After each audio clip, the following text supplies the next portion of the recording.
Hey everyone, welcome. Today, we're going to build something really important, the blueprint for a career that's honestly critical for our planet, the wastewater treatment expert.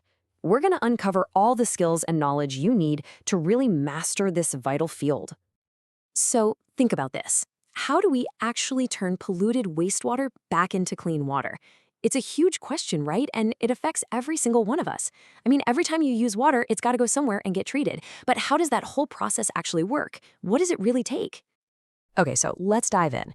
To figure this out, we're going to use a real-world professional masterclass for engineers and scientists as our guide.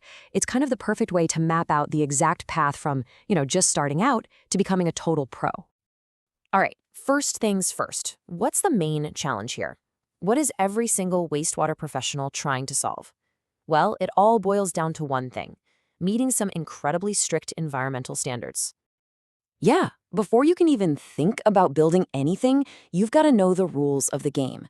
A real expert has to know exactly what's in the water, what the legal limits are for all the pollutants, and of course, how to calculate the massive volume of water they'll be dealing with. This is the bedrock of everything else. So once you've got the rules down, where do you even begin? Well, the journey to becoming an expert really starts with mastering the fundamentals. I mean, it's simple, right? You can't treat what you don't understand. That's exactly what wastewater characterization is. It's like the diagnostic phase. You're figuring out the unique fingerprint of that specific wastewater so you can design a system that's actually going to work. And this is how the pros approach it. It's a core engineering task, but it's broken down into a super clear formula. Experts don't just guess. They follow a precise method. First, they use official codes to figure out the demand. Then they map out the whole treatment process, and only then do they design the actual plant to handle that flow. Okay, now for the fun part. Let's take a little virtual tour inside a treatment plant. We're going to follow the exact path the water takes on its journey from dirty to clean. First up, primary treatment. The best way to think about this is like the bouncer at a club. Its one job is to get rid of all the big, obvious stuff, and it does it using physical methods. So how does that happen? Let's break it down. First, you've got bar screens. They're basically giant rakes that catch all the trash.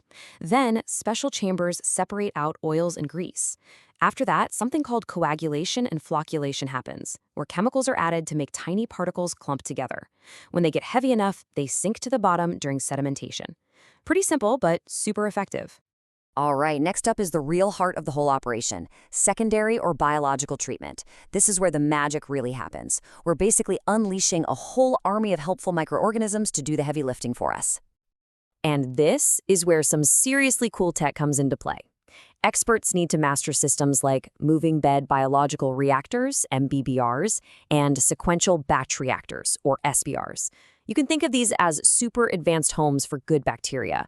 Diffusers and blowers control the environment to keep these little guys happy, hungry, and eating up pollutants like there's no tomorrow. Okay, so the water's looking pretty clean at this point, but we are not done yet. The final stages are all about the finishing touches, polishing the water and making absolutely sure it's safe before it goes back out into the environment. Think of these as the final guards at the gate. You've got options like UV light or chlorination, which, zap, they kill any leftover harmful pathogens. Then the water flows through layers of sand and carbon filters to catch any tiny impurities that are still hanging around. Only after passing all these tests is the water ready to go. So, knowing the step-by-step process is one thing, but what really separates a true master from an apprentice? Let's take a look inside the master's toolkit. We're talking about a serious level of expertise to lead in this field. Just look at the guide for the masterclass we're using as an example. Dr. Shashabhushan Bilyangadi, a PhD from IIT Bombay. I mean, wow. He's not just some academic, he's a consultant, a designer, and a trainer, solving real problems for major industries. And this just goes to show you, true expertise is so much more than just biology and chemistry. It's about picking the right plumbing materials, the right electrical panels, automating the whole system for peak efficiency, and, this is the big one, having the experience to troubleshoot when things, and they always do, go wrong. So you might be wondering, how does someone who's aspiring to be a professional actually get their hands on this entire blueprint? Well, let's see how all this knowledge gets packaged up in a real-world setting. And here it is. This is what that whole blueprint looks like in action. It's a 2-day, super intensive course covering everything we've just talked about, from design all the way to operation. Oh, and check this out. It includes a year of group support. That's absolutely crucial for applying these complex skills out in the field.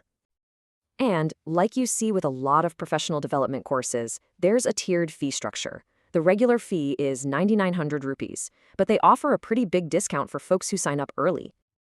And that early registration saves you 3,000 rupees, straight up. It's a pretty clear incentive to plan ahead, right? So there you have it. That's the blueprint. The path to becoming an expert is this really comprehensive journey.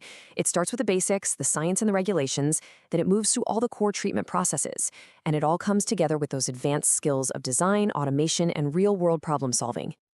You know, this isn't just a technical career. It's really a mission. The knowledge we've laid out today is what powers the systems that protect public health and our environment.